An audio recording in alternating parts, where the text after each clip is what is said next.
तो एक तरफ जहां पर पंजाब में बड़ा सियासी भूचाल मचा हुआ है, दूसरी तरफ बंगाल में भी एक बड़ी सियासी हलचल आज हुई। आसनसोल से बीजेपी के मौजूदा सांसद बाबुल सुप्रियो टीएमसी में शामिल हो गए। बाबुल सुप्रियो 7 साल मोदी कैबिनेट में मंत्री रहे हैं।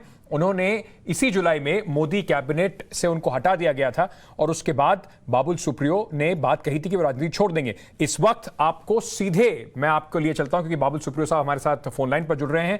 बाबुल सुप्रियो जी, बहुत बहुत शुक्रिया हमसे जुड़ने के लिए टाइम्स ऑन भारत पर। आपसे जानना चाहता हूं सर, आपने कुछ ही दिन पहले जुलाई में ही बात कही थी कि राजनीति से संन्यास, राजनीति छोड़ने का मन है। कैसे मन बदल गया? हाँ बिल्कुल, देखिए हमारी जिंदगी में जो घटनाएं घटती है उसी के ऊपर आप कुछ निर्णय लेते हैं, आप उसी पे आप रिएक्ट करते हैं। अब आगे आपकी जिंदगी में क्या रखी हुई है, क्या होने वाला है, इसके बारे में आपको ज्यादा मालूमात होता नहीं है। ज्यादा मालूमात क्या, उसके बारे में आप डिसाइड नहीं कर सकते। तो मैं जो भी बातें कही हैं, जो भी मैंने फेसबुक में लिखा है, जो भी मन की बातें मैंने की है, वो सब ऑन रिकॉर्ड है, वो ब्लैक एंड व्हाइट में है। उसमें बदलना चाहता भी नहीं हूँ और बदलूंगा भी नहीं या डिलीट भी नहीं करूँगा। मैं स्पष्ट रूप से ये कहना चाहता हूँ कि मुझे ऐसा लगा था और काफी डिसइल्यूशनमेंट के साथ मैं पॉलिटिक्स छोड़ा, क्योंकि 7 साल बंगाल में जो मैंने मेहनत की है, कोई किसी का मैं उपकार नहीं किया। मेरा जो ड्यूटी है वही मैंने निभाई है, लेकिन मेरे हिसाब से मैंने ड्यूटी ईमानदारी से निभाई है। उसलिए कहीं ना कहीं मुझे लगा कि प्लेइंग 11 में अगर मुझे किसी वजह से मतलब उसी से अगर निकाल दिया गया, अगर उसी में मुझे मौका नहीं मिला, तो मैं बेंच में बैठने के लिए मैं राजनीति में नहीं आया हूँ। मैं सिर्फ साफ साफ कर देना चाहता हूँ, मेरा राजनीति के बाहर मेरा प्रोफेशन में मैं अपना गुजारा बहुत अच्छा खासा चला लेता हूँ। मुझे राजनीति में अगर आना था तो जो संगीत के जरिए जो भी प्यार मिला है उसे बढ़ाना कैसे है, उसी के लिए आया था, ना कि आगे लोग मेरा गाना सुनना बंद कर दें। तो मेरे हिसाब से जो भी घटना घटी है वो सबके सामने वो बात हुई है। मुझे उसको दोहराने की जरूरत नहीं है, लेकिन संन्यास से अगर मैं वापस आया या अगर मेरा ये रेजोल्यूट या जो मन की जो भावना थी अगर वो बदला, तो उसका वजह यही है कि जो पिछले 3 दिन में जो होना है वो हुआ। ना किसी को फिलर्स भेजना, ये सब कुछ नहीं हुआ। मेरे दोस्त डेरेक ओब्रायन, उनके जरिए ममता दीदी और अभिषेक बैनर्जी क्या सोच रहे हैं, तृणमूल मेरे बारे में क्या सोच रहे हैं, क्या उनकी मतलब क्या वो मेरे लिए आगे के लिए क्या मैं करूं कि क्या सोच रहे हैं, मेरे सामने स्पष्ट रूप से रखा गया।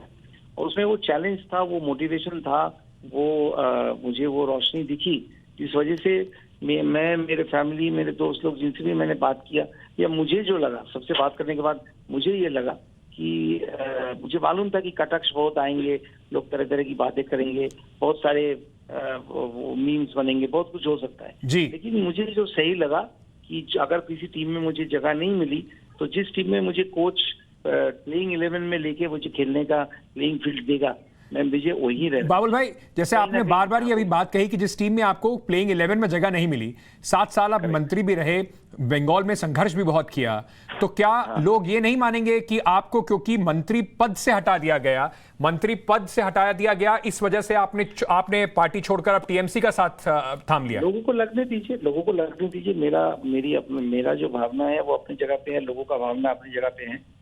अगर मैं ये कहूँ कि लोग ये भी कहते हैं कि जितनी मेहनत मैंने की है 7 साल के बाद, 5 साल के बाद, जब 2019 में मैंने 3 गुना वोट से जीता, तो मुझे मेरा थोड़ा सा प्रमोशन होना चाहिए। हम सब जिंदगी में प्रमोशन चाहते हैं। आप लोग भी कॉर्पोरेट वर्ल्ड में हैं, हर साल आप लोग का ऑटोमेटिक सैलरी बढ़ती है, सब कुछ होता है। आप लोग का भी कोई एडिटर से सब एडिटर से एडिटर होता है। We all work for being appreciated. तो वहाँ पे 7 साल में मैंने ऐसा कुछ नहीं किया जिससे मेरा डिमोशन हो सकता है। मेरा अपना कॉन्शियंस जो है, वो मैं जो भी किया है सब लोगों के डोमेन में है। बंगाल के लिए क्या किया, कैसे ईस्ट वेस्ट मेट्रो किया, या कॉन्स्टिट्यूंसी देखे तो पहले 2014 में हो सकता है कि बाबुल सुप्रियो सिंगर को लोगों ने देखा होगा मोदी जी का फेवरेट कैंडिडेट के तौर पे, बट 19 में तो मैंने जो काम किया उसी से मुझे वोट मिला ना, और 3 गुना वोट से मैंने जीता। तो ऐसा क्या हुआ कि मैं टीम प्लेइंग 11 में नहीं हूँ? अगर नहीं हूँ तो उसका मतलब कहीं ना कहीं उस पार्टी में जो है या तो अहमियत कम होगी या बहुत लोग आ गए। तो इसलिए 14 साल 2014 में जो मैंने मेहनत जमीन पे करते आया है, कुछ डिसइल्यूशनमेंट थी, कुछ दुख था, और उसीलिए मैंने जो उस वक्त बात कही थी वो बिल्कुल सही है। आज मैंने एक अपॉर्चुनिटी जिंदगी में आई है, जी। उसी पे मैंने रिस्पॉन्ड किया। और पर टीएमसी के खिलाफ आपने जमीन पर 7 साल संघर्ष बहुत किया। भारतीय जनता पार्टी का झंडा लेकर आपने 7 साल बहुत कोशिश करी वेस्ट बंगाल में एक जमीन बनाने की, बीजेपी के लिए भी, अपने लिए भी। आज उसी पार्टी के आप साथ खड़े हैं, तो लोग ये विचारधारा आपको लगता नहीं कि दोनों की बिल्कुल अलग थी? पहले जो आप सोच रहे थे, अब जो आप करेंगे उसमें अलग अलग है बिल्कुल। विचारधारा, आइडियोलॉजी, ये सब बड़ी भारी भारी शब्द बोल के कोई मतलब ज्यादा फायदा मेरे ख्याल से है नहीं। आप, मेरे लिए विचारधारा यही है कि आप काम करो। मैं ना, मुझे संगठन में कोई हाँ, मेरा टीम को कभी खराब करने देने की कोशिश करें कोई, तो मैं बिल्कुल उस पे मैं विरोध करता हूँ। बट विरोध करता हूँ इन द सेंस, मैं अपनी राय जो है वो रखता हूँ और रखना भी चाहिए। लेकिन मैं समझता हूँ कि काम को आगे रख के आप किसी भी पार्टी में काम करो। कोई ये पूछने नहीं जाता है कि आपका या अकाली दल का या मतलब कांग्रेस का, ये का। अगर आप किसी स्टेट में अच्छा काम कर रहे हैं तो वही अच्छा काम जो है वही आपकी नीति है। बाकी हर पार्टी कुछ ना कुछ अलग तरीके का पॉलिटिक्स करते हैं, उनके अपने कुछ कंपल्शंस होते हैं, कुछ चीजें होती है, उसमें मैं कोई टिप्पणी नहीं करना चाहता हूँ। मुझे काम करने का शौक है, मैं वर्कहॉलिक आदमी हूँ। मैंने गाना छोड़ के गाने से अच्छा खासा मेरा गुजारा चलता था। वहां से मैं पॉलिटिक्स में अगर आया हूँ तो बेंच में बैठने के लिए नहीं आया हूँ। जी, बात है बाबुल भाई, मैं आपसे दिया था। आप मुझे वो मोटिवेशनल, वो इंस्पिरेशन मिला, वो चैलेंज, जो स्पार्क मिला, जो भी मेरे सामने टेबल पे रखा गया, और मैं बहुत शुक्रगुजार हूँ कि ममता दीदी और अभिषेक या तृणमूल कांग्रेस ने मेरे लिए सोचा। सिंपल सी बात है। जी बाबुल भाई, आपने, क्योंकि कई बार हम लोगों ने जब इलेक्शन भी कवर कर रहे थे, आपके ऊपर हमले हुए, गाड़ियां टूटी, वायलेंस भी बहुत हुआ। मैं बस आपसे ये समझना चाहता हूं, आपको लगता है हार के बाद जो ठीकरा था वो कहीं जैसे आप जैसे नेताओं के ऊपर फूट गया कि आपको वहां से भी, सेंटर में कैबिनेट से भी, टीम मोदी से भी अलग कर दिया गया, और उसके बाद जब बीजेपी हारी तो बिल्कुल पल्ला झाड़ लिया आप लोगों से? मैं इसमें कोई टिप्पणी नहीं करूंगा। जो भी हुआ देखिए पब्लिक डोमेन में हुआ, मैं इसमें कुछ टिप्पणी नहीं करना चाहूंगा। उसमें मैं कुछ कहना नहीं चाहूंगा। जो भी हुआ सामने हुआ। अब मेरे ख्याल से हम सबकी जिंदगी में कुछ घटनाएं घटती है जिसके रिएक्शन में आप कुछ करते हैं या डिसीजंस लेते हैं, उसके पीछे बिल्कुल इमोशंस रहते हैं, लेकिन उसका मतलब नहीं होता है कि आपका डिसीजन इमोशनल हो या इम्पल्सिव हो। तो उस वक्त का जो सिचुएशन मेरे सामने थी, ये एब्सोल्युटली अनएक्सपेक्टेड है। कोई 20 दिन से बात नहीं चल रही थी, कोई फीलर्स एक दूसरे को नहीं भेजा जा रहा था। मेरे दोस्त डेरेक ओब्रायन बड़े स्पष्ट रूप से क्या मेरे लिए सोच रहे हैं तृणमूल कांग्रेस, ममता दीदी, वो मेरे सामने रखा। और मैं, मेरे फैमिली, मेरे जो भी मित्र हैं, उनके साथ बात करने के बाद मैं जब खुद सोचा, मुझे लगा कि ये मुझे ये चैलेंज या बंगाल को सर्व करने का ये मौका जो है मुझे अपनाना चाहिए। मुझे ये मालूम है कि बहुत कटाक्ष होंगे, बहुत सारी कटु शब्द जो है ऑपोजिशन पार्टी से आएगी। उनका वो काम है, वो बोल रहे हैं, कोई बात नहीं है। मुझे काम करना है, and that is I think the biggest thing that one can do. BJP की तरफ से किसी से आपकी बातचीत हुई? किसी ने कोशिश करी आपको रोकने की कि ऐसा ना करें?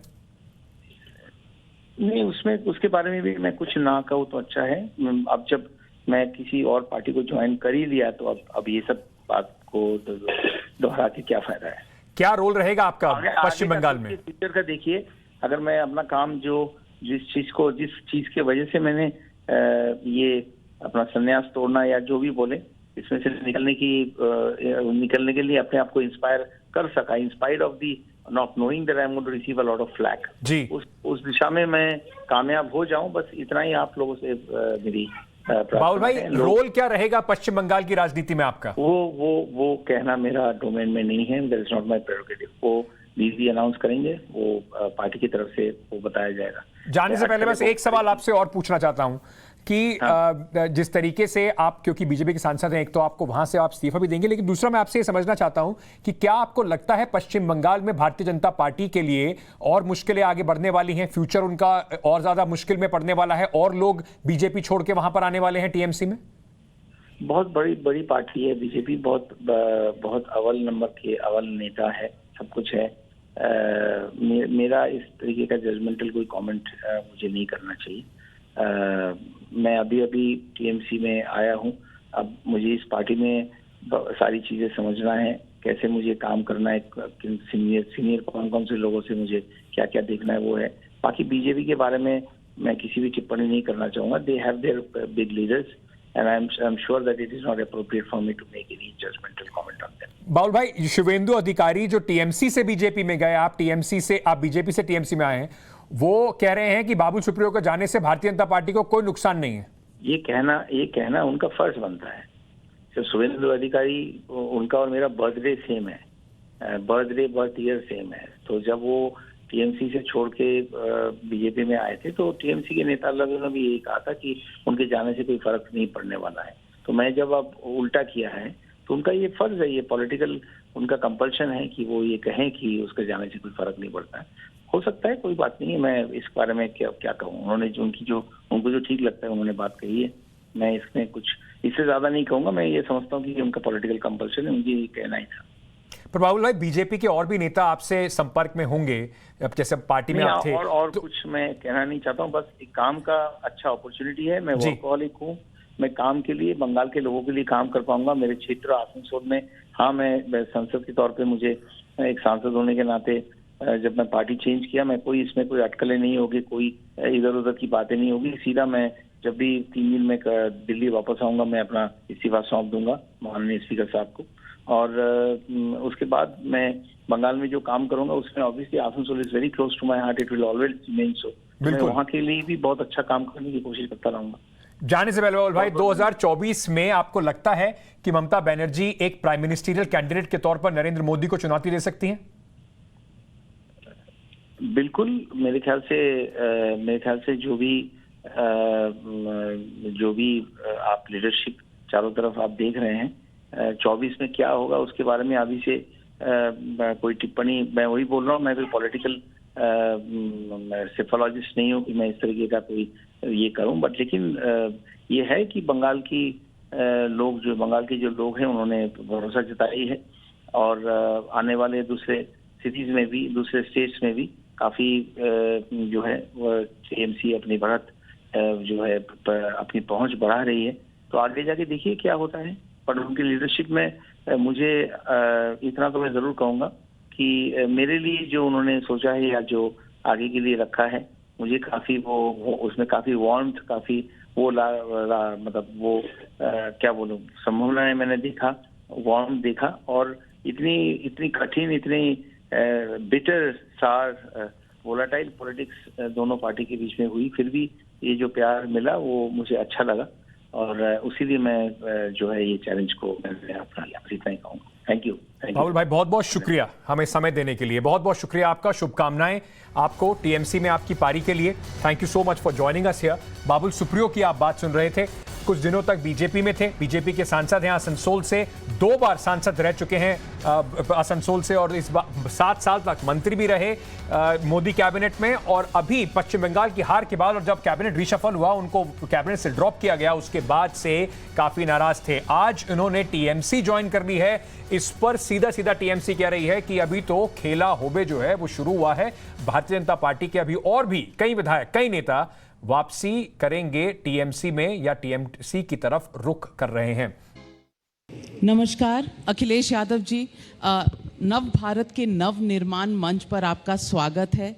आप हर वक्त लोगों को ये कहते हैं कि बहकावे में आई थी 2017 में उत्तर प्रदेश की जनता, और बीजेपी ने जो सपने दिखाए थे उनके साथ शायद बह गई। आपका जो काम बोलना चाहिए था वो बोला नहीं। इस बार क्या होगा एजेंडा अखिलेश यादव का और समाजवादी पार्टी का? सबसे पहले मैं आपको बधाई देना चाहता हूं एक नए चैनल के लिए। नई शुरुआत होने जा रही है, और हर चुनाव नए तरीके से लड़ा जाता है। जनता कुछ न कुछ नया चाहती है। जो अट्रैक्शन भारतीय जनता पार्टी के प्रति कुछ दिन पहले था, वो शायद अब नहीं दिखाई दे रहा है, और वो कारण ये है कि जनता को बहुत वादे और सपने दिखाए गए। उनका जो संकल्प पत्र था, मुझे लगता है भारतीय जनता पार्टी ने अपने संकल्प पत्र को कूड़ेदान में फेंक दिया है। जो पार्टी अपने संकल्प पत्र को कूड़ेदान में फेंक दे, क्या जनता उसको फिर समर्थन देगी? काम उस समय भी बोला था, काम आगे भी बोलेगा। और इस बार जनता ने मन बनाया है कि जो पार्टी उत्तर प्रदेश को विकास, खुशहाली, तरक्की के रास्ते पर ले जाएगी, जो किसानों का सम्मान करेगी, नौजवानों के हाथ में नौकरी और रोजगार देगी, जो पिछड़े और दलितों का सम्मान करेगी, सभी को साथ लेकर के चलेगी, ऐसे दल को इस बार मौका जनता देने जा रही है। और हो सकता है कि जनता 400 सीटें हरा दे भारतीय जनता पार्टी को और समाजवादी पार्टी के पक्ष में 400 सीटें आ जाएं। नहीं, अगर ऐसा हो जाए तो बिल्कुल लॉटरी खुल जाएगी, क्योंकि 317 सीट मिली थी पिछली बार भारतीय जनता पार्टी को, लेकिन विकास आप कहते हैं कि पिछले 5 साल में हुआ नहीं। तो फैक्ट से शुरू करें, ऐसा कौन सा विकास है, ऐसे कौन से वायदे हैं जो नहीं किए पूरे उत्तर प्रदेश में योगी आदित्यनाथ जी की सरकार ने? ऐसी आप एक्सप्रेस वे से हमेशा शुरू करते हैं। एक्सप्रेस वे के तो 4 नमूने बता दिए हैं योगी आदित्यनाथ की सरकार ने। 68% कंप्लीशन ऑफ पूर्वांचल और 80% बन गई है रोड जो गोरखपुर वाली है, और गंगा एक्सप्रेस वे बन रहा है, तमाम एक्सप्रेस वे बन रहे हैं। विकास तो हुआ है, लेकिन आप कन्विंस्ड क्यों नहीं? भारतीय जनता पार्टी को सबसे पहले तो झूठ प्रशिक्षण केंद्र खोल देना चाहिए। उनका कौन सा एक्सप्रेसवे है अपना? मुझे याद है वो दिन जिस समय मुख्यमंत्री जी पहली बार झांसी गए थे। शायद उनके जीवन की पहली यात्रा वो झांसी की थी। वहां जाकर के उन्होंने 2 वादे किए। कहा कि झांसी से सीधे दिल्ली के लिए एक्सप्रेसवे बनेगा, और दूसरा उन्होंने कहा कि मेट्रो जिस तरह से बड़े बड़े शहरों में है, वो मेट्रो झांसी और गोरखपुर में बनेगी। मैं ये जानना चाहता हूं कि जो झांसी से वादा किया था एक्सप्रेसवे का, क्योंकि उन्हें ये जानकारी नहीं थी, झांसी के बाद मध्य प्रदेश शुरू हो जाता है। वो मुख्यमंत्री उत्तर प्रदेश के हैं, वो मध्य प्रदेश के मुख्यमंत्री नहीं है। वो एक्सप्रेसवे कभी नहीं बना दिल्ली को सीधा जोड़ने वाला। मेट्रो जो समाजवादी सरकार में शुरू हुई थी, जितनी भी, चाहे वो आगरा की मेट्रो हो, चाहे वो कानपुर की हो, और लखनऊ से बेहतर कौन जानेगा, लखनऊ में जितनी समाजवादी सरकार में मेट्रो जहां तक गई थी वहीं से वापस आ जाती है, आगे जाने का नाम नहीं ले रही, वो इस सरकार की वजह से। मैं जानना चाहता हूं कि गोरखपुर में कौन सी मेट्रो बन गई, जो सबसे पहला वादा था। और सवाल ये नहीं है, सवाल सबसे बड़ा ये है कि संकल्प पत्र में सबसे पहला वादा ये किया गया कि हम किसानों की पैदावार की आय दोगुनी कर देंगे। क्या इस महंगाई में आय दोगुनी हो गई? डीजल, पेट्रोल, जरूरत की चीजों का सामान कितना महंगा हो गया? आज आय दोगुनी है कि नहीं है? ये सरकार बताती है कि हमने भुगतान इतना किया है। सरकार से किसान भुगतान नहीं जानना चाहता है। गन्ने का किसान ये जानना चाहता है कि आखिरकार उनका बकाया कब तक मिलेगा। बिजली किसने महंगी की? मुख्यमंत्री जी के नाम मुंह से जनाने क्या क्या सुन सकते हैं आप। आज तक उन्होंने उत्तर प्रदेश में बनने वाले जितने भी बिजली के कारखाने, उनका एक का नाम लिया हो? अभी अलीगढ़ में गए, सरकार अगर चाहती तो हरदोईगंज का 660 सुपर क्रिटिकल थर्मल प्लांट बनकर के तैयार हो जाता, किसानों को सस्ती बिजली उपलब्ध हो जाती। क्यों बिजली के कारखाने की बात नहीं की? कानपुर देहात में 3x660 super critical thermal plant लग रहा है जो कि 2000 मेगावाट का, उसकी बात क्यों नहीं की? ललितपुर में जो लगना शुरू हुआ था 3x660 super critical thermal plant लग गया, उसकी बात क्यों नहीं करते हैं? तो बिजली लगने का काम नहीं बता रहे हैं, बकाये की बात नहीं कर रहे हैं, अपना संकल्प पत्र खुद नहीं पढ़ते हैं, संकल्प पत्र लागू नहीं कर रहे, तो जनता वोट क्यों देगी इन्हें? जनता वोट नहीं देगी, ये जनता तय करेगी। लेकिन मैं आपसे पूछना चाहती हूं कि इस चुनाव में बात विकास की कर कौन रहा है? कौन सी पार्टी कर रही है?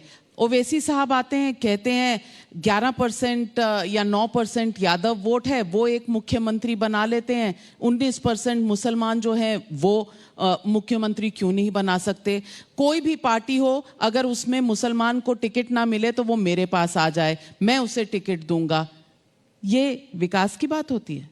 समाजवादी पार्टी विकास का, हमेशा विकास को आगे रखा है, और विकास जो समाजवादी सरकार ने करके दिखाया, उसी का आज शिलान्यास भी हो रहा है, उद्घाटन का उद्घाटन हो रहा है। यमुना कहीं एक्सप्रेस आपने सुना आपने होगा? इनॉग्रेट किया था, वो तो बहन मायावती के समय में बना था। क्योंकि उन्होंने मुझे चढ़ने नहीं दिया था, मैं साइकिल यात्रा करना चाहता था, तो मैंने उसी दिन कहा कि इसका उद्घाटन अगर कोई करेगा तो समाजवादी लोग उद्घाटन करेंगे। तो बस उद्घाटन करके काम पूरा हो गया। और उसके बाद आगरा लखनऊ एक्सप्रेसवे जो रिकॉर्ड टाइम में बना, जो 22 महीने में बन के तैयार हो गया। 7 एयरपोर्ट उत्तर जो- प्रदेश में बने हैं, 17 एयरपोर्ट पर काम चल रहा है। ये क्या विकास नहीं है, ये निर्माण नहीं है? मैं ये जानना चाहता हूं कि मुख्यमंत्री जी ने किस एयरपोर्ट का शिलान्यास किया आपको और शिलान्यास में कौन सा ज्यादा उद्घाटन इंटरेस्ट करेंगे, है? ये बताएं आप मुझे। उत्तर प्रदेश के जितने भी एयरपोर्ट बने हैं, बिकने जा रहे हैं या चलने नहीं दे रहे हैं, या शुरुआत नहीं कर पाए। चित्रकूट में नेताजी ने बनाया, उसका एक्सपेंशन समाजवादी सरकार में पिछली में हुआ, आज क्यों नहीं चालू हो रहा है। आजमगढ़ में नेताजी ने हवाई पट्टी बनवाई, उसके बाद उसका एक्सपेंशन समाजवादी सरकार में वो क्यों नहीं चल रहा है। कुशीनगर का समाजवादी सरकार में बना, क्यों नहीं चल रहा है। मैं जानना चाहता हूँ एयरपोर्ट क्यों। और फिर एयरपोर्ट बेच रहे हैं, पोर्ट तो पानी का जहाज वाले बेच रहे हैं, क्या एयरपोर्ट नहीं बिक रहे हैं? ये अखिलेश जी- सरकार चलाएगी नहीं, बेच देगी। अखिलेश जी, और आप अगर बेच देगी तो किसका नुकसान होगा? आप नई पीढ़ी के युवा नेता हैं और आप जानते हैं कि सरकारों का काम नहीं होता कि कभी वो ब्रेड बनाए, कभी वो होटल चलाए, कभी वो एयरपोर्ट चलाए। निवेश होना चाहिए, प्राइवेटाइजेशन होनी चाहिए। ये एक मॉडर्न इकोनॉमिक प्रगति का एक चिन्ह होता है और आप बाहर के देशों में पढ़े हुए हैं, आप जानते हैं इस बात को। आप क्यों चाहते हैं कि सरकार हर इस फील्ड में रहे और यही चुनौती देते रहते हैं? नई पीढ़ी के युवा नेता सोच बदल भी तो सकते हैं। मैं ये जानना चाहता हूं, जो तर्क आप दे रही हैं उस तर्क से मैं सहमत नहीं हूं। और मैं सहमत इसलिए नहीं हूं, एक केवल ब्रेड का उदाहरण दे देना क्या उत्तर प्रदेश के लिए काफी होगा? मैं ये कहता हूं, जिस समय समाजवादी सरकार बनी थी, सबसे पहले इस देश के सबसे बड़े इंडस्ट्रियलिस्ट जो कि आईटी सेक्टर में बहुत अच्छा काम करते हैं, सबसे पहले उनको बुलाया गया और मैं खुद उनके साथ लंच में मौजूद था। उस समय के चीफ सेक्रेटरी, उस समय के जितने भी अधिकारी थे, मैंने कहा इनसे बात करिए और अगर ये लखनऊ में चाहें तो आईटी सिटी बना दें, क्योंकि आईटी सिटी का हब बनाना चाहता था मैं। और मुझे खुशी है इस बात की कि समाजवादी सरकार के फैसले की वजह से आज सबसे अच्छा एचसीएल का एक सेंटर बना हुआ है। यहाँ पर हजारों बच्चे नौकरी कर रहे हैं वहां पर, और समाजवादी सरकार की वजह से ही कम समय में बेनेट यूनिवर्सिटी बन गई। इतने कम समय में अगर कोई यूनिवर्सिटी बनी हो, और मुझे खुशी है इस बात की, उस यूनिवर्सिटी का मैंने शिलान्यास किया और उद्घाटन भी किया मैंने। मैं ये जानना चाहता हूं, आप बोलने नहीं दे रहे? नहीं, आप बोल रहे हैं, मैंने तो रोका ही नहीं। कहाँ रोका अच्छा, ठीक मैंने है। आपको? तो एचसीएल, मैं तो इतनी इम्प्रेस हूँ, आपने इतनी फेरिस लिस्ट बनाई और बताई और दुनिया को सुनाई, तो वोट क्यों नहीं पड़ा? नहीं, आपका यादव वोट भी कम हो गया, मुस्लिम वोट भी कम हो गया, क्यों हुआ ऐसा? लोग समझते क्यों नहीं है आपको? देखिए, ये विकास का मॉडल, ये जो विकास का मॉडल, अभी मैंने पूरी बातें नहीं बताई आप। नहीं, बताइए, हमारे पास समय बहुत है, पूरा दिन है। तो जहां सरकार को अपना काम करना चाहिए, सरकार काम नहीं कर रही है। पूरे उत्तर प्रदेश की जनता ये जानना चाहती है। इसी उत्तर प्रदेश में, इसी लखनऊ में बहुत बड़ा एक आयोजन हुआ, इन्वेस्टमेंट मीट बुलाई गई, देश के प्रधानमंत्री जी आए, राष्ट्रपति जी आए, बड़े उद्योगपति आए। कौन सा इन्वेस्टमेंट आ गया? डिफेंस एक्सपो लगा यहां पर। डिफेंस में कौन सा इन्वेस्टमेंट आ गया? कितने नौजवानों को नौकरी मिल गई, कितनों को रोजगार मिल गया। इंफ्रास्ट्रक्चर की बड़े बड़े सपने दिखाए जाते हैं। ये पूर्वांचल एक्सप्रेसवे जो आज कहा जा रहा है, ये समाजवादी पूर्वांचल एक्सप्रेसवे था। इसका शिलान्यास समाजवादी सरकार में हुआ, अलाइनमेंट समाजवादी सरकार ने बनाया, पूरे टेंडर डॉक्यूमेंट समाजवादी सरकार ने बनाए, टेक्निकल जितनी भी चीजें थी, क्लियरेंसेस समाजवादी सरकार में बनी। शिलान्यास करवाया प्रधानमंत्री जी से। ये जो एक्सप्रेसवे बुंदेलखंड की बात कर रहे हैं आप, ये झांसी से सिद्धार्थनगर जोड़ना था। मायावती वाला आपने इनॉग्रेट कर दिया था, तो इसका इन्होंने कर दिया, क्या फर्क पड़ता है? ये आपका कोई जवाब नहीं है। नहीं, जवाब तो मुझे देना भी नहीं है, ये तो सवाल हम योगी जी से पूछेंगे। लेकिन मैं पूछ रही हूँ कि जब इतना काम हुआ था तो लोगों को कन्विंस क्यों नहीं कर पाई, इसका क्या जवाब है आपके पास? समाजवादी लोग विकास की बात करते रहे और भारतीय जनता पार्टी ने जनता को बहकाया। अच्छा, और जनता बहक गई, जनता और बेवकूफ जनता है। को मैं ये जानना चाहता हूं, मां गंगा का नारा दिया किसी ने, क्या लाश बहती हुई नहीं देखेंगी मां गंगा में? मां गंगा में लाश बहती नहीं दिखाई दी? बिल्कुल दिखाई दी, लेकिन कौन जिम्मेदार साथ है में उसके ये लिए? भी दिखाई दिया कौन कि जिम्मेदार है एक उसके युवा लिए? नेता हैं कौन जो कह रहे हैं जिम्मेदार ये है? बीजेपी का वैक्सीन है, हमें नहीं चाहिए। ये भी दिखाई दिया, किस दिन ये मैंने भी कहा था? दिखाई दिया। और मैं पूछना चाहती हूँ अखिलेश जी, हर वक्त सियासत या हर वक्त राजनीति नहीं होती। आज आप भी नागरिक हैं इस देश के, मैं भी नागरिक हूं, और हम अकाउंटेबल और रिस्पॉन्सिबल नागरिक हैं। मैं पूछना चाहती हूँ, और इसमें हमें इंसानी तौर पर बिल्कुल कोई संकोच नहीं होना चाहिए कि अगर हमने गलती की हो तो इसे एडमिट कर दें। आप मानेंगे कि ये जो बीजेपी का वैक्सीनेशन आपने कहा, ये गलती थी, ये बयान गलत था? एक बात जो आप कह रही हैं कि एक नागरिक को रिस्पॉन्सिबल और अकाउंटेबल होना चाहिए, एक नागरिक से ज्यादा एक सरकार को अकाउंटेबल और रिस्पॉन्सिबल और ट्रांसपेरेंट और सच के साथ सामने आना चाहिए। बिल्कुल आपसे जिस सहमत दिन हूं, लेकिन फिर भी जानना चाहता फिर भी पूछूंगी, मैं आपसे ये जानना चाहता हूं कि जिस दिन मैंने ये स्टेटमेंट दिया था, क्या अप्रूवल मिल गए थे हर जगह से? नहीं, तो बीजेपी का वैक्सीन मैं ये जानना चाहता हूं। नहीं, क्योंकि अप्रूवल नहीं मिले थे तो बीजेपी का वैक्सीन हो गया। भारतीय जनता पार्टी नहीं, आप मुझे बताइए कि बीजेपी के कार्यालय के पीछे में जब एक्सप्रेस वे अपना बता रहे हैं, हमारे मुख्यमंत्री जी स्टेडियम अपना बता रहे हैं, भी नहीं रहे थे, आपने उनका बना दिया, रंग का रंग बदल दिया, वो हमारा हो गया।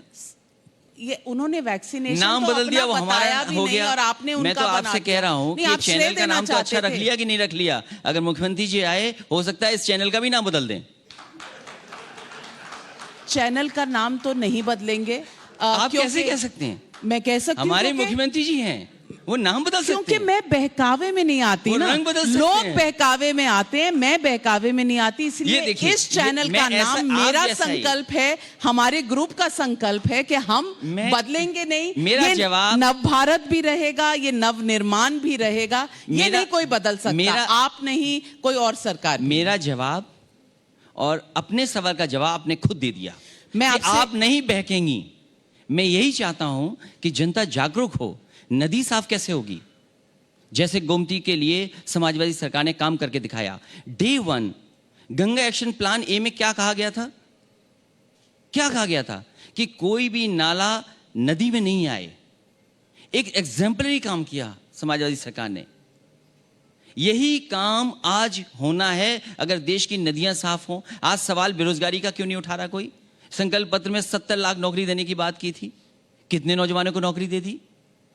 आप तो कह रहे थे पिछड़ा दलित, और बताइए कितना अपमानित हुआ है पिछड़ा और दलित। क्या इसकी कल्पना की जा सकती? यहां पे छात्र नौजवान नौकरी मांगने आ रहे हैं, आरक्षण के सवाल पर अपना हक मांगने आ रहे हैं। क्या मिल रहा है उनको? लाठी। क्या अपमानित नहीं हो रहे? इसका जवाब कौन देगा?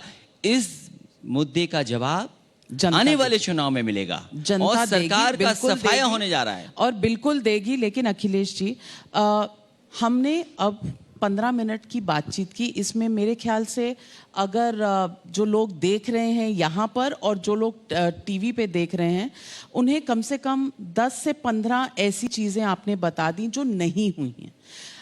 मैं आपसे पूछना चाहती हूँ कि कुछ ऐसा है, एक या दो चीज़ जो हुई हो पिछले 4.5 सालों में, कोई आपको लगता है? क्योंकि कहीं ना कहीं राजनीति में देखा जाता है एक दूसरे की तारीफ करना शायद बैंड है, बिल्कुल इस पर बैन है।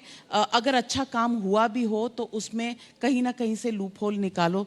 कहना नहीं चाहती, लेकिन सास बहू के सीरियल में जैसे उनकी नहीं कभी भी एक दूसरे से सहमति होती, वैसे ही राजनीतिक पार्टियों में ये चलता रहता है। तो एक तो अच्छा बात नहीं, आप सास बहू का उदाहरण दे सकती, मैं तो नहीं दे सकता। नहीं, आप नहीं दे सकते, आप तो नहीं दे सकते। और देखिए, आप बाप बेटे का दे दीजिए। हाँ, बाप बेटे का दे सकता हूँ। दूसरा बता रहे हैं, दूसरा जो काम अच्छा हुआ है, शौचालय बने लेकिन पानी नहीं है। अच्छा, तारीफ की ना मैंने। अच्छा, किसमें पानी है? आपने उज्ज्वला नाम रखा, लेकिन इतनी कीमत बढ़ा दी कि उज्ज्वला नाम बुज्जला हो गया। और फिर ये उत्तर प्रदेश ने तो उदाहरण पेश किया है, रंग बदलने का, नाम बदलने का, और दूसरे का काम अपना बताने में। अखिलेश जी, 9 करोड़ वैक्सीनेशन लगे हैं, थोड़ी सी बधाई दी जानी चाहिए, सिर्फ सरकार को नहीं लेकिन हमारे कोविड वॉरियर्स को जिन्होंने ये काम किया है। उत्तर प्रदेश में 9 करोड़ जनता, देश में सबसे ज़्यादा को वैक्सीनेशन लगा है। और सरकार को वो अपनी कमी भी स्वीकार करनी चाहिए कि जिस समय दवाई की ज़रूरत थी, जिस समय बेड की ज़रूरत थी, और जिस समय लोगों को ऑक्सीजन की ज़रूरत थी, सरकार ने क्या दिया? क्या सरकार सच्चाई से ये बताएगी कितने लोगों की जान गई है? जिम्मेदार कौन है उसके लिए? अच्छा, तो वैक्सीनेशन के आंकड़े जरूरी नहीं है, जरूरी है दूसरे आंकड़े। मैं आप आज भटका देते हैं बात। मैं आपको ये बताना चाहता हूं, और आप भी जानकारी है आपको, वैक्सीन के लिए कोई मना नहीं कर रहा। और अगर आज भी वैक्सीन की बात हो तो समाजवादी सरकार ने पिछले चैनल में कहा था कि आप गांव-गांव कैंप लगाइए, समाजवादी सहयोग करेंगे और वैक्सीन लगवाएंगे। आप वैक्सीन क्यों नहीं लगा रहे हैं? आपने लगा ली? नहीं, मैं आखिरी आदमी हूंगा जब सब उत्तर प्रदेश के गरीबों को, नौजवानों को, किसानों को लग जाएगी, उसके बाद मैं भी वैक्सीन लगवा लूंगा। अच्छा, अभी तक लगवाई नहीं? मैं कह रहा हूं कि उत्तर प्रदेश के हर गरीब, किसान, नौजवान को जिस समय लग जाएगी, उसके बाद मैं भी लाइन में खड़ा होकर के लगवा लूंगा। रिजर्वेशन क्यों है वैक्सीनेशन से? ये बहस बहुत लंबी है। हाँ, इस बहस में उलझिए मत। नहीं, क्यों? आपको मैं ये कहता हूं कि उत्तर प्रदेश के सभी लोगों को वैक्सीन लगवा दीजिए, उसके बाद और आखिरी में जब बचे कोई तो मैं लाइन में खड़ा होकर मैं भी लगवा लूंगा वैक्सीन। आपने कहा कि इतने दिन जरूरी है, 2 डोज के बीच में ये जरूरी है, आपके पास खुद वैक्सीन नहीं है, क्या आपने दिन नहीं बढ़ा दिए? दुनिया में दूसरी जगह 3rd 4th की तैयारी हो रही है डोज की, आपकी क्या है? अमेरिका में आज की खबर है अखबारों की, सभी आईसीयू बेड फुल हैं। तो क्या संभव नहीं? आज आई खबर कि बरेली में फिर फैलने लगा। सरकार क्या कर रही है? सरकार अपनी जिम्मेदारी निभाए और तैयारी करे। जो मेडिकल का जो इंफ्रास्ट्रक्चर था वो किसी ने बनाया था, समाजवादी सरकार ने बनाया था। गोरखपुर में कोविड सेंटर क्या बना था? जो समाजवादी सरकार में हॉस्पिटल बना था वो कोविड सेंटर था। जहां जहां मुख्यमंत्री गए वो किसके बनाए हुए हॉस्पिटल्स थे? क्या किया मेडिकल इंफ्रास्ट्रक्चर का? आप सबने दिखा रहे हैं कि मेडिकल कॉलेज बनेंगे। कितने मेडिकल कॉलेज बनाए आपने? जो पुराने उनको क्यों नहीं चला रहे हैं आप? जो मेडिकल यूनिवर्सिटीज उसका बजट क्यों कम कर रहे हैं आप? कौन है जिम्मेदार इसके लिए? 2 एम्स आ रहे हैं, 30 मेडिकल कॉलेजेस आ रहे हैं, पर आप कहते हैं कि काम नहीं है। आप जानकारी अधूरी क्यों देती हैं? दोनों एम्स की जमीन अगर किसी ने दी तो समाजवादी सरकार ने दी जमीन। आप अधूरी जानकारी मत दीजिए। मुझे याद है रायबरेली का एम्स बनना था। ये शायद उत्तर प्रदेश की प्रथा है कि नींव एक रखता है, उद्घाटन अगला करता तो है। ये मुख्यमंत्री तो ऐसे जो शिलान्यास का उद्घाटन नहीं कर पाएंगे। आपसे मैं सहमत हूं फिर इसलिए कि अब उद्घाटन दूसरी सरकार करेगी। तो फिर इतना काम हुआ और सब कुछ आपने सही किया, वोट पड़े नहीं, तो इसकी एक ही वजह हो सकती है कि साइकिल के कैरियर पे आपने किसी और को बिठा लिया था, सीटें आपकी कम हो गई, ज़्यादा सीटें देनी पड़ी, और कैरियर से जो लोग बैठे हुए थे वो आपको जिता नहीं पाए। 17 में यूपी के लड़के थे और 2019 में आपका महागठबंधन था, तो गलती थी दोनों बार। मुझे अनुभव मिला है कि बड़े दलों से गठबंधन नहीं करना है, छोटे दलों से ही होगा इस बार। छोटे दलों को साथ लाने की कोशिश होगी। तो इससे मैं आपसे अब सियासी तौर पे ये पूछूंगी कि अरिथमेटिक क्या है उत्तर प्रदेश की? बड़े दलों के साथ आप जाएंगे नहीं।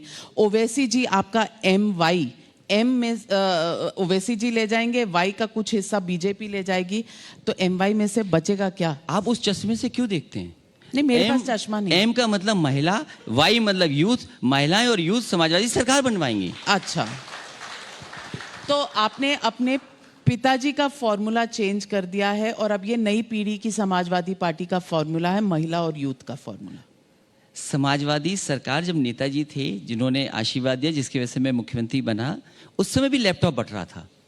तो ये मत कहिए कि नई पार्टी है। हाँ, नया रास्ता जरूर अपना रही है, लेकिन उनके अनुभव के साथ हम चल रहे हैं। बीजेपी के लोग कहते हैं कि आपको पिछले 1 महीने में योगी जी ने 3 बार ये शब्द कहा है और इससे आपको तकलीफ है। अब्बा जान, क्यों तकलीफ है? वो योगी जी के संस्कार हैं, वो योगी जी के संस्कार मिले हैं। पर उन्होंने जो कहा वो हम तो और सही भी कुछ कहा। कह सकते हैं, लेकिन नेताजी ने हम लोग को ऐसे संस्कार नहीं दिए कि इस तरह की भाषा का इस्तेमाल करें। ये भाषा के अलावा एक मैसेज भी था, करप्शन की बात कर रहे थे, और राशन कार्ड जितने जाली बने मिले यहाँ पर रद्द किए गए।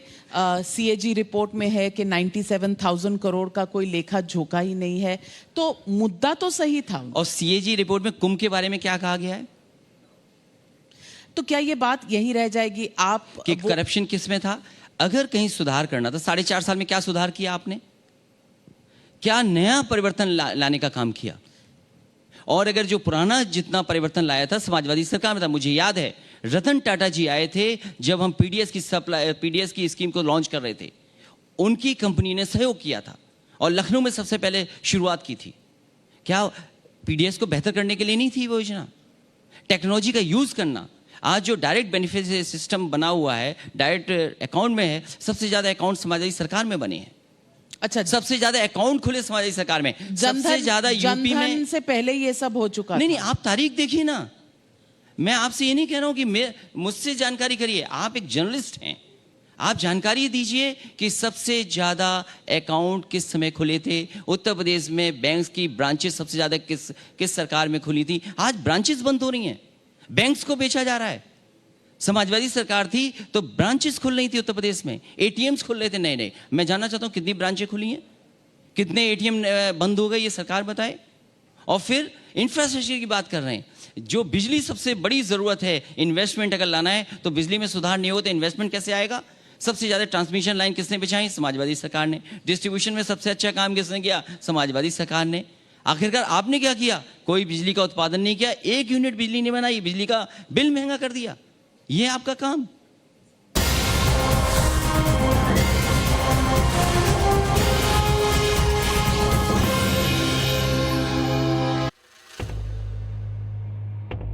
इस चुनाव में बात विकास की कर कौन रहा है? विकास जो समाजवादी सरकार ने करके दिखाया, उसी का आज शिलान्यास भी हो रहा है, उद्घाटन का उद्घाटन हो रहा है। यमुना नहीं, एक्सप्रेस आपने सुना आपने होगा। इनॉग्रेट किया था, वो तो बहन मायावती के समय में बना था। आप वैक्सीन क्यों नहीं लगा रहे? आपने लगा ली? नहीं, मैं आखिरी आदमी हूंगा जब सब उत्तर प्रदेश के गरीबों को, नौजवानों को, किसानों को लग जाएगी। पिछले 1 महीने में योगी जी ने 3 बार ये शब्द कहा है और इससे आपको तकलीफ है। अब्बा जान, वो योगी जी के संस्कार हैं। समाजवादी पार्टी में कोई ये कह सकता है कि नहीं अखिलेश जी ने इस बार कोई और, तो आप कह रहे हैं कि मंदिर बनाने के लिए वहां से जो जमीन एक्वायर करी जानी चाहिए थी वो नहीं होनी चाहिए थी? मैं ये कह रहा हूँ कि मंदिर के खिलाफ कोई नहीं है, भगवान श्री राम का मंदिर बने। सास बहू के सीरियल में जैसे उनकी नहीं कभी भी एक दूसरे से सहमति होती, वैसे ही राजनीतिक पार्टियों में ये चलता रहता। मुझे अनुभव मिला है कि बड़े दलों से गठबंधन नहीं करना।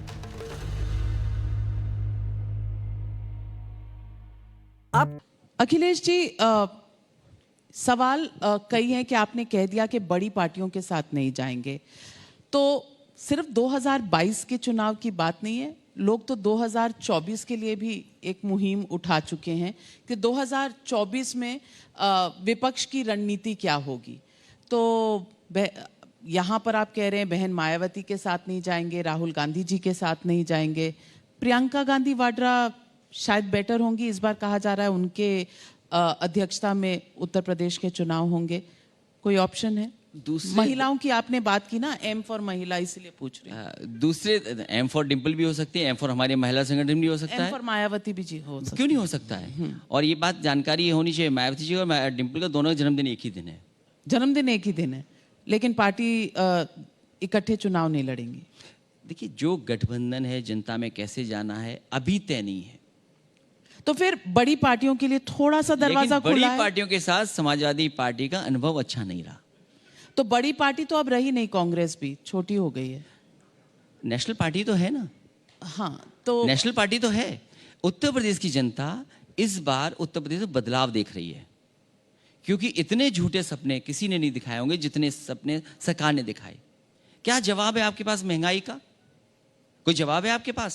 ये लाल टोपी पहनते ही इतनी क्रांतिकारी बातें कैसे करने लग जाते हैं आप? जब लाल टोपी आपकी नहीं थी तो अंदर हम जब चाय कॉफी पी रहे थे आप बड़े अच्छे से विजन की बातें, नव निर्माण की बातें कर रहे थे। ये लाल टोपी पहनते ही क्रांति कहाँ से आती है? रंगों की लड़ाई में न उलझिए। न, ये समाजवादियों का रंग है और ये हमारे जनता तो रंग और तो है, अब रंग में तो रंग दिखेगा ही। समाजवादियों का ये सम्मान भी है और समाजवादी आंदोलन के जितने भी हमारे नेता हैं वो इस आंदोलन को इसी सम्मान के साथ चलें आगे। एक सवाल उठाया जाता है, जितनी भी पार्टीज हैं वहाँ परिवारवाद बहुत ज़्यादा है। कोई भी आप पार्टी देख लीजिए, नेताजी थे, फिर आप साउथ में देख लीजिए, पहले स्टालिन जी के पिताजी थे, अब स्टालिन जी हैं, शायद इसके बाद उनके बेटे होंगे। केसीआर हैं, उनके बेटे केटीआर हैं। आंध्र प्रदेश में पहले रेड्डी साहब थे, अब उनके बेटे जगन रेड्डी हैं। तो ये देश में अगर पार्टियां हैं, और गांधी परिवार की तो मैं बात ही नहीं कर रही, व्यक्ति विशेष या परिवार विशेष से ये पार्टियां चल रही हैं। बीजेपी का कहना है कि वो एक ऑल्टरनेटिव पॉलिटिक्स देते हैं जहां परिवार नहीं, काम ज़्यादा ज़रूरी होता है। और आप माने ना माने, आप जितने भी नुक्स निकाल लें, उनको जनता में लोकप्रियता मिली भी है। आप समझते हैं कि मॉडर्न इंडिया में, नव भारत में परिवार से आगे भी सोचना पड़ेगा? आपने भारतीय जनता पार्टी के परिवार के बारे में नहीं कुछ कहा। परिवार होंगे छोटे मोटे क्या है? आप नाम बताइए कौन है? अगर आपको दूसरे दलों के परिवार याद हैं, अगर परिवार की वजह से कोई अध्यक्ष नहीं बनता, कोई प्राइम मिनिस्टर नहीं बनता, तो मंत्री तो बनता है, मंत्री तो बनता है। मापदंड दो नहीं हो सकते हैं। ये संघर्ष का परिवारवाद है। समाजवादी पार्टी का कोई पद का, लालच का परिवारवाद नहीं है, ये संघर्ष का है। और सत्ता से लाभ पहुंचाने का नहीं है क्या? तो आप भारतीय जनता पार्टी के परिवारवाद की बात क्यों नहीं कर रहे हैं? नहीं, करिए, आप बताइए। मुझे नहीं पता है, आप बताइए। क्या उनकी पार्टी में परिवारवाद नहीं है लोगों के? मुझे बताइए कौन है। जैसे आपने दूसरे दलों का बता दिया कि समाजवादी पार्टी में ये है, दूसरे दल में ये है। मैं आपसे जानना चाहता हूं कि भारतीय जनता पार्टी में भी तो परिवारवाद है। यूपी को लेकर के उनके परिवार के लोग भी तो हैं। आप बताइए कौन कौन है। लेकिन वो अध्यक्ष नहीं है पार्टी के। सवाल अध्यक्ष का नहीं है, सवाल ये है कि परिवारवाद है कि नहीं है। परिवारवाद सवाल ये है, सवाल ये नहीं है, लिमिटेड सवाल पद का नहीं है। अच्छा, ये बताइए कि शिवपाल यादव जी के साथ सुना है कि कुछ सुलह हो रही है चाचा जी। क्या हुआ चाचा जी से? आपको कुछ पता नहीं है? नहीं, मुझे नहीं पता। मेरी तो बात होती है, रोज होती है। और सवाल उनके दल का है। तो कल सवाल ये पॉलिटिकल, उनका एक दल है, उनकी एक पार्टी है, जो गठबंधन होगा उसकी उनकी पार्टी से होगा। चाचा का नहीं होगा गठबंधन। अच्छा। चाचा जरूर हैं, लेकिन उनके सम्मान का काम उनके पार्टी के साथ होगा। तो लेकिन मुख्यमंत्री के दावेदार आप ही रहेंगे, चाचा नहीं हो सकते। ये पार्टी तय करेगी, मैं नहीं तय करूंगा। जो विधायक चुन करके आएंगे वो तय करेंगे कि मुख्यमंत्री कौन बनेगा। अखिलेश जी, मुझे बताइए। और ये भारतीय जनता पार्टी वाली संस्कृति नहीं है कि तमाम सीनियर लोग जो आज भी दुखी हैं और जिनका नाम नहीं था वो मुख्यमंत्री हैं। क्या भारतीय जनता पार्टी के बारे में नहीं दुखी है उनकी लीडरशिप? जो सीनियर लीडरशिप, जिसने खून पसीना बहाया बीजेपी में, वो नहीं मुख्यमंत्री बने। जिनका नाम ही नहीं था वो मुख्यमंत्री बन गए। इसका जवाब है भारतीय जनता पार्टी के पास कोई? क्या उनके सीनियर लीडर नहीं दुखी हैं? किसको मुख्यमंत्री बना दिया? तो आप कह रहे हैं उनके सीनियर लीडर नहीं दुखी हैं, तो मतलब आपके यहाँ भी थोड़ा बहुत दुख दर्द है। हमारी पार्टी में जब विधायक चुन करके आएंगे तब तय होगा कि मुख्यमंत्री कौन बनेगा। अच्छा, ये सच्चाई से बता दीजिए। और बातचीत का दौर है, ये कॉन्क्लेव है, हमारे बीच में संवाद हो रहा है, इसे इंटरव्यू के तौर पर मत सोचिए। मेरे को डिफरेंस नहीं पता है संवाद और इंटरव्यू का। संवाद है, बातचीत है, तो मैं भी बातचीत कर रहा हूँ। हाँ, तो बातचीत में मैं पूछ रही हूँ कि आप कह तो रहे हैं कि विधायक आएंगे, विधायक चुनेंगे, ऐसा होता तो नहीं है। तय होता है पहले से। ऐसा ही होता है, तय होता है पहले से। अभी समाजवादी पार्टी में आपके साथ कुछ समर्थक भी आए होंगे। समाजवादी पार्टी में कोई ये कह सकता है कि नहीं, अखिलेश जी ने इस बार कोई और। ये भारतीय जनता पार्टी में होता है कि तय कोई होता है, बनता कोई और है। तो देखिए, सरप्राइज तो है। सरप्राइज नहीं है। आप उन पर क्या गुजर रही होगी जो आज भी सपना देख रहे हैं, जो स्टूल पे बैठते हैं। क्या गुजर रहा होगा उन एक ही पे? चीज- जिनकी तख्ती लगी उठाकर के फेंक दी गई, क्या गुजर रहा होगा उन पे? एक जो ही- पूजा पाठ करने चले गए थे, मुख्यमंत्री बनना था, उन पे क्या गुजर रही होगी, सोचो आप। पर एक चीज तो तय है ना, एक चीज ये तय है कि पूजा पाठ या ऐसी चीजों से मुख्यमंत्री या कोई पद नहीं, मुझे तो तय ये नहीं जानकारी होता। मिली थी और उनके सहयोगी संबंधी रिश्तेदार सबको ये पता था ये पूजा पाठ इसलिए हो रहा है कि अब इनको शपथ लेने जाना है, लेकिन वो शपथ नहीं मिली। तो शपथ किसको मिली? जिनका संकल्प पत्र पे चेहरा भी नहीं है, फोटो भी नहीं है, नाम भी नहीं है। लेकिन बात ये है कि वो इंटरनल पार्टी में जो तय किया, जो आपने एक्सपेक्ट किया वो नहीं तय हुआ, एक सरप्राइज नाम आया, तो ये होता है ना। तो इंटरनल पार्टी में तो ये भी तय था कि एक अधिकारी को रिटायर करा करके उन्हें मंत्री बनना था, आज भी शपथ नहीं ले पाए। ये बताइए, तो आप अपनी पार्टी बिल्कुल बीजेपी के ब्लूप्रिंट पर ही चलाना चाहते हैं? क्योंकि आप बात सिर्फ बीजेपी की करते हैं, आप अपनी पार्टी की, समाजवादी अपनी पार्टी सेकुलर पार्टी है, सोशलिस्ट पार्टी है, और हमें इस बात की खुशी है कि समाजवादी पार्टी ने उत्तर प्रदेश में एक नई दिशा दिखाने का काम किया। सेक्युलर- अगर आप नव भारत बोल रहे हैं, नई चीज को लेकर के आ रहे हैं, तो मुझे खुशी है इस बात की कि समाजवादी पार्टी ने उत्तर प्रदेश को नए रास्ते पे ले जाने का काम किया, चाहे वो एक्सप्रेसवे हो, चाहे वो मैन्युफैक्चरिंग सेक्टर को आगे बढ़ाया हो, चाहे बिजली का उत्पादन किया हो, नई चीज लाने का काम किया। जब आप कह रहे हैं कि नई सोच है, तो ये बर्क साहब का एक स्टेटमेंट आया और उन्होंने कहा कि तालिबान अफगानिस्तान में आई है, ये अच्छी बात है, जैसे भारत ने अंग्रेजों के खिलाफ आज़ादी की जंग छेड़ी थी, वैसे उन्हें भी आज़ादी मिली है। आप इस बात से सहमत हैं? हमारे सांसद ने क्या कहा, वो पार्टी की लाइन नहीं हो सकती। पार्टी की लाइन ये है कि भारत सरकार को तय करना है कि तालिबान जो नई सरकार है उससे संबंध कैसे बनाने हैं। ये हमारा फैसला तो नहीं हो सकता। आपकी पार्टी की लाइन नहीं है ना कि ये हमारी तालिबान लाइन- जो कर रही है, या जो वो अपनी औरतों के साथ उनका जो समाजवादी बर्ताव है, जर्नलिस्ट के साथ बर्ताव है, वो किसी भी सिविलाइज सोसाइटी में एक्सेप्टेबल नहीं हो सकता। समाजवादी पार्टी ने ये कहा है कि भारत सरकार को तय करना है कि तालिबान और नए वहाँ की सरकार से कैसे संबंध रखने। ये भारत सरकार का मामला है, ये समाजवादी पार्टी का सवाल नहीं है। अगर हमें कोई राय देनी पड़ेगी तो भारत सरकार को राय देंगे। हमने राय दी थी, चीन को लेकर के राय दी थी, नेताजी ने न जाने कितने मौके पर दी, डॉक्टर राम मनोहर लोहिया ने न जाने कितनी बार जगाया, याद कीजिए वो समय। तो नेताजी और हम लोगों ने राय अभी जो दी, कहा कि लिपू लेक से लेकर के आपके मध्य प्रदेश उत्तर प्रदेश को जोड़ने वाली रोड 6 लेन बननी चाहिए। कितने साल गुजर गए, हमने लिख के दी राय, क्या वो सड़क बन गई? हम भारत सरकार को राय देंगे। तो भारत सरकार जो कहेगी आप ये समर्थन भारत देंगे? सरकार को तय करना है, दुनिया में पर आप दूसरे समर्थन देशों से देंगे? क्या संबंध रखने हैं। आप समर्थन देंगे जो भी वो तय करे? पहले विचार तो करें पार्टी से। जो हमारी पार्टी ने राय दी, जब ऑल पार्टी मीटिंग हुई, तो हम आपको राय कैसे दे दें? इस वक्त आप कह रहे हैं कि यहाँ पर डेवलपमेंट की, विकास की चर्चा होनी चाहिए, पर आप समझते हैं कि जाति या धर्म से ऊपर उत्तर प्रदेश में मुद्दे जा सकते हैं? क्योंकि आपने कहा पिछली बार भी इन्होंने बहका दिया, इस बार भी राम मंदिर का मुद्दा है। अब राम मंदिर बन रहा है, ये अच्छी बात है या नहीं है? देखिए, आपका क्या विचार है? भगवान श्री राम का मंदिर बन रहा है, उसके खिलाफ कोई नहीं है। जब सुप्रीम कोर्ट का फैसला आ गया है, इस मंदिर को रोकने का काम कोई नहीं कर सकता। लेकिन भारतीय जनता पार्टी बनाना नहीं चाहती, इसके नाम पर 3 चुनाव लड़ना चाहती है। क्यों नहीं बनाया 1 साल में? जब समाजवादी सरकार 22 महीने में 302 किलोमीटर का, 323 किलोमीटर का 8 लेन एक्सप्रेस वे बना सकती है, जो स्ट्रक्चर है 8 लेन, 6 लेन एक्सपेंडेबल टू 8 लेन बना सकती है 22 महीने में, आपने 1 साल में क्यों नहीं बनाया? क्योंकि भारतीय जनता पार्टी चाहती है इससे 3 चुनाव लड़ लें। तो ये आपको सूट करता है कि नहीं सूट करता? सवाल सूट करने का नहीं करने का नहीं है। सवाल यह है कि जब सुप्रीम कोर्ट ने फैसला कर दिया कि मंदिर बनना है, अब कोई नहीं रोक सकता। सवाल आपको ये पूछना चाहिए कि वहां जो बेईमानी हो रही है रजिस्ट्री में, उसका जिम्मेदार कौन है? आपको सवाल ये पूछना चाहिए कि क्या पुण्य काम के लिए किसानों की जमीन ली जा रही है, क्या उनको 6 गुना मुआवजा नहीं मिलना चाहिए? अभी हमसे किसान मिले थे, गरीब मिले थे, 100 साल से रह रहे हैं, बताइए वहां पर उनके घर तोड़ दिए गए, अधिकारियों ने घर तोड़ दिए, बताया कि ऊपर से आदेश था इसलिए घर तोड़ दिया। 100 साल से लोग रह रहे थे, बताइए, गरीब। आप गरीब का घर उजाड़ दोगे, वो जानवर कहां ले जाएगा? गाय कहां ले जाएगा? भैंस कहां ले जाएगा? जो 100 साल से परिवार रह रहा है, आप उनके घर तोड़ दोगे?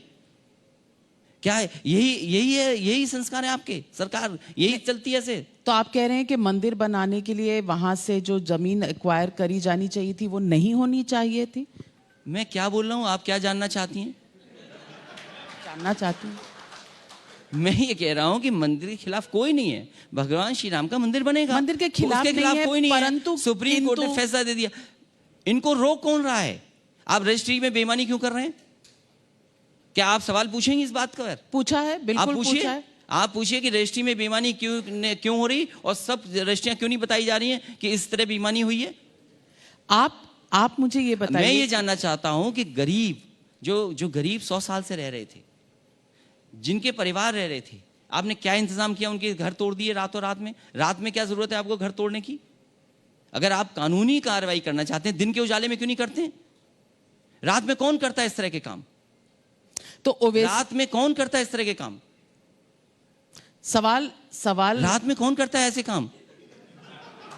ये तो आपको पता होगा। मैं आपसे जानना चाहता हूं। क्योंकि बाहुबलियों को आप टिकट पूछिए तो आप उनसे। देते हैं। आप पूछिए। बाहुबलियों को ये टिकट बाहुबली तो नहीं है, ये बाहुबली नहीं है। गलतफहमी मत रहिए। नहीं, तो रात के अंधेरे में और कौन काम करता है? गलतफहमी में मत रहिए। ये गरीब हैं, ये माफिया नहीं है। और फिर सवाल ये नहीं, क्या मुख्यमंत्री आवास का नक्शा पास है? क्या मुख्यमंत्री आवास का नक्शा पास है? नहीं, तो अब आप पूछेंगे मुख्यमंत्री आवास का और नक्शा पास है, वो कहेंगे घर खाली किया टूटी। नहीं, सवाल वो नहीं है। सवाल माफिया, सवाल गरीबों का है। वो गरीब 100 साल से रह रहे थे। आप कह रहे हैं कि गरीबों के लिए काम नहीं हुआ। प्रधानमंत्री आवास योजना में लोगों को घर नहीं मिले, गरीब कल्याण योजना में लोगों को पैसे नहीं मिले, किसान सम्मान निधि में पैसे नहीं मिले, जनधन योजना में लोगों को बैंक और फाइनेंशियल इंक्लूजन नहीं मिला। आप कहना क्या चाह रहे हैं? इंक्लूजन पूछ रहा हूं ना आपसे। मैं आपसे पूछ रही हूं कि हमारे देश में या किसी भी प्रदेश में पूरी तरक्की हो चुकी है? नहीं। ग्लास आधा फुल है, जरूर होगा। आधा खाली है, बिल्कुल है। आप सिर्फ खाली ग्लास की तरफ देखते हैं, भरे हुए ग्लास की आप चर्चा भी नहीं करना चाहते। मैं पूछना चाहती हूं कि जब हम नव निर्माण की बात कर रहे हैं तो हमें एक सकारात्मक, एक पार्टनरशिप वाला काम नहीं करना चाहिए। सरकार में कोई भी हो, ये तो रहता है कि एक आएगी सरकार, दूसरी जाएगी, तीसरी आएगी, लेकिन उत्तर प्रदेश का जो नागरिक है वो तो रहेगा। आप मुझे मत बताइए, ये सरकार को बताइए कि एक सरकार आएगी, दूसरी आएगी उसके बाद। ये मुझे मत बताइए। मुझे इसलिए नहीं बताइए कि समाजवादी सरकार ने, आपको बता दिया लोगों ने। समाजवादी सरकार में कोई काम रोका नहीं गया था। बगल में JPNIC बना हुआ है, वर्ल्ड क्लास सिटीजन ऑडिटोरियम है। क्यों नहीं बन रहा ये? क्यों काम रोक दिया गया? आप बताइए क्यों रोक दिया गया? मुझे जानकारी नहीं है। आप यहाँ रहते हैं, हर चीज की रिवर खबर फ्रंट रखते जो हैं बना है, कि रात को ये टूट रिवर रहे हैं, फ्रंट घर बना के है, दिन को टूट रहे हैं, ये पता है, ये पता नहीं है कि क्यों ये नहीं रिवर बन रहा फ्रंट है। बना है, इसको क्यों रोक दिया गया? और इसके जो आर्किटेक्ट थे वो वही हैं जो साबरमती का बनाया, जिन्होंने, इसके ठेकेदार वही हैं जिन्होंने साबरमती का बनाया। क्योंकि ये लखनऊ में उनसे सुंदर बन रहा था, इसलिए इसकी जांच हो रही है। लेकिन मुझे खुशी इस बात की, यहाँ के गवर्नर थे, उन्होंने कहा कि कुछ प्रोजेक्ट इस सरकार के ऐसे हैं जो टाइम और बिना पैसा कीमत बढ़े पूरे हो गए। मेट्रो का उन्होंने उदाहरण दिया। बगल में एक मॉल बना हुआ है, सरकार की कोशिश थी समाजवादी की प्राइवेट लोगों से अच्छा मॉल बना करके दिखाएं। समाजवादी सरकार ने बना करके दिखाया। सरकार में आती 6 महीने में आपने बेच दिया उसको। तो सरकारों का काम मॉल चलाना है, और सरकारों का काम मॉल चलाना आप है। कैसे तय करेंगे सरकार क्या बनाएगी? नहीं, क्यों नहीं तय करूंगी? आप मैं भी कैसे तय नागरिक करेंगे? हूं। मैं चाहती हूं कि अगर जन कल्याण का काम है तो सरकार करे। मॉल चलाना तो सरकार का काम नहीं है। सवाल सरकार का नहीं, सवाल ये कि इंफ्रास्ट्रक्चर बनेगा कि नहीं बनेगा। अगर आप गरीब को दुकान देना चाहते हैं, क्या एक अमीर गरीब को दुकान दे देगा?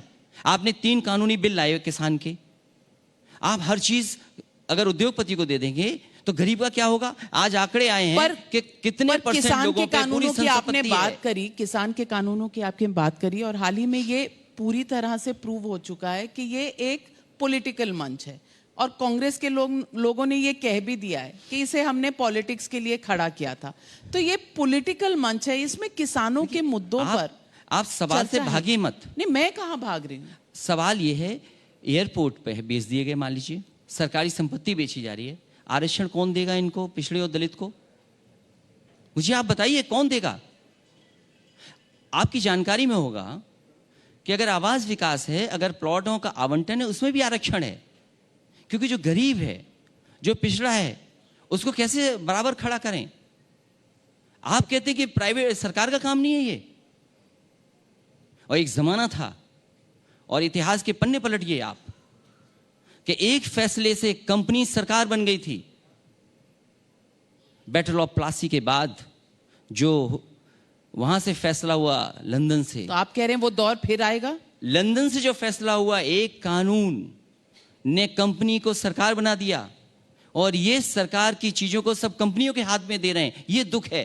क्या कानून से आप खेती तो पूरे, आप कह रहे हैं कि आज प्राइवेट हाथों में दे दोगे? आज आप मजदूर के बना दोगे दौर किसान में को? आप सोच रहे हैं आप कि ईस्ट किसान को इंडिया मजदूर बना कंपनी देंगे फिर आप? से जन्म ले सकती है। ये तो वही बात हुई कि कुछ पार्टियों ने बोला कि बालाकोट जो किया उसमें अब फिर सिर्फ आप पेड़ सवाल से उछले। भाग रहे हैं। किसी ने कहा सर्जिकल स्ट्राइक हुए हैं, तो हमें आप प्रूफ सवाल, दे क्या दीजिए। सवाल किया जा रहा है? कहां जा रहे हैं आप? नहीं, तो मैं पूछ रही हूँ आपसे कि आपको लगता है कि प्राइवेट कंपनी सवाल अब ये सरकार बन जाएगी? सवाल ये है कि आपने 3 किसान के कानून पर बात पूछी, मैंने उदाहरण दिया कि एक फैसले से कंपनी सरकार बन गई, और ये सरकार ऐसे फैसले लेगी, सरकार कंपनी बनी जा रही है। आप किसान की मदद कैसे करेंगे? जो मंडी का इंफ्रास्ट्रक्चर तैयार हो रहा था, मंडियां क्यों बंद हो रही हैं? कौन सा स्थान आप देंगे किसान को उनकी पैदावार की सही मूल्य के लिए? इसी एक्सप्रेसवे के किनारे बलिया और गाजीपुर तक मंडियां बननी थी, क्या एक भी मंडी के लिए जगह ली गई है? आप देखिए, लखनऊ से लेकर के आगे तक सब मंडियों की जगह ली गई। 5 साल हो गए, मंडी वैसी की वैसी पड़ी हुई है। 100 एकड़ में मंडी बन रही थी। ये मंडी बेचेंगे क्योंकि मंडियों की जमीनें कीमती हैं। आप आलू खरीदने की बात कर रहे थे, आलू कितना खरीदा गया? दूध की आपने क्लस्टर बनाने की बात की थी, डेयरी प्रोडक्ट्स की, कहां क्लस्टर बनाए बताएं आप? किस पैदावार का मूल्य आपने दिया है? क्या धान खरीदा, क्या गेहूं खरीदा? ये किसान ना हमारे देश का सम्मान तो है ही है, ये हमें रोटी देता है, हमें कपड़े देता है। क्या आप किसान को अपमानित करेंगे? आप आतंकवादी कहेंगे, मवाली कहेंगे? ये भाषा हो सकती है भारतीय जनता पार्टी की? अर्थव्यवस्था को किसी ने बचाया था कोविड के समय पे? तो वो किसान ने बचाया था। किसान अपनी मेहनत करता है। ये किसान का दुख तो दर्द इस बार कि किसान अखिलेश नहीं यादव है। जी, आप कह रहे हैं कि इस बार मुद्दा होगा विकास का, और आप कह रहे हैं कि पिछले 4.5 साल में विकास हुआ नहीं। आप आएंगे, नहीं, नाम आप बदले गए। चुनौती देंगे तो विकास होगा। मैं जानना चाहती हूं, और मैं आज आपको पब्लिक के सामने ये पूछना चाहती हूं कि क्या आप कमिटेड हैं कि इस बार की जो लड़ाई होगी वो मुद्दों पर होगी, वो डेवलपमेंट पर होगी, वो नवनिर्माण पर होगी, और वो विकास पर होगी? समाजवादी पार्टी का पूरा कार्यक्रम नवनिर्माण पर होगा, नई उपलब्धियों के साथ होगा, उत्तर प्रदेश की खुशहाली के लिए होगा, किसानों की भलाई के लिए होगा, नौजवानों को नौकरी और रोजगार देने के लिए होगा, और उत्तर प्रदेश कैसे आगे बढ़े उन कार्यक्रमों को लेकर जनता में जाएगी। तो हमारे मुख्यमंत्री जी कह रहे हैं टैबलेट देंगे आप। अभी तक कौन सी टैबलेट देते रहे आप? 4.5 साल तक कौन सी टैबलेट दी आपने? कौन से बुखार की टैबलेट दी क्या आपने? अब आप बच्चों को टैबलेट देना चाहते हैं, और आपने अपने घोषणा पत्र में क्या लिखा था कि हम लैपटॉप देंगे और डेटा फ्री देंगे। कहां है वो डेटा? कहां वाईफाई है? और मुख्यमंत्री जी इसलिए नहीं दे रहे हैं क्योंकि मुख्यमंत्री जी लैपटॉप चलाना नहीं जानते। 2017 में आपके वोट तो कम क्या हुए, आप नया उत्तर प्रदेश? 2019 में और फिर भी आप- कम हुए, लेकिन आप मुझे तो चैलेंज अपनी दे बात रहे हैं। सुनिए। इस बार सीटें कितनी मैं आएंगी? नया उत्तर प्रदेश बनाना चाहता हूं, नौजवानों के हाथ में लैपटॉप देना चाहता हूं। वो तो आप दे चुके हैं, अब तो कुछ और नहीं, दीजिए। क्यों? और भी तो देंगे, आगे भी तो देंगे। और क्या करेंगे वो अभी नहीं बताएंगे, अपने घोषणा पत्र में लिखेंगे। तो इस बार का चुनाव विकास पर, मुद्दों पर, नवनिर्माण पर होगा। सीटें कितनी आएंगी हम नोट करना चाहते हैं, क्योंकि जब हम दोबारा आपसे मिलेंगे तो हम नोट्स कंपेयर करेंगे। उत्तर प्रदेश की जनता, हो सकता है समाजवादी पार्टी और समाजवादी पार्टी के जितने भी साथी गठबंधन के होंगे उन्हें 400 सीटें जिता दे। जब भारतीय जनता पार्टी झूठ बोल करके जनता को गुमराह कर करके 300 से ज्यादा सीटें जीत सकती है, और ये कहते हैं कि 60 हमारा, 70 हमारा। ये जितनी जनता अपमानित हुई है, कितनी जनता अपमानित हुई है, वो जितनी जनता अपमानित भारतीय जनता पार्टी की, इतना उत्तर प्रदेश की जनता कभी अपमानित नहीं हुई। और किसान कभी इतना दुखी और नहीं बड़ी हुआ पार्टियों के जितना साथ आप किसान नहीं को दुखी जाएंगे। भारतीय जनता पार्टी ने किया। बड़ी पार्टियों के साथ आप गठबंधन नहीं करेंगे, ये मैं पत्थर की कई लकीर बार है। बोल चुका हूं, फिर वही बात बोलूं कि मेरा अनुभव ठीक नहीं रहा बड़े दलों के साथ, इसलिए बड़े दलों से कोई गठबंधन नहीं होने जा रहा। हमारे साथ जुड़ने के लिए और नवनिर्माण मंच पर नवनिर्माण की बात करने के लिए आपका बहुत बहुत धन्यवाद। बहुत बहुत धन्यवाद आपका। हमारे साथ जुड़ने के लिए और नवनिर्माण मंच को आगाज देने के लिए आपका बहुत बहुत धन्यवाद।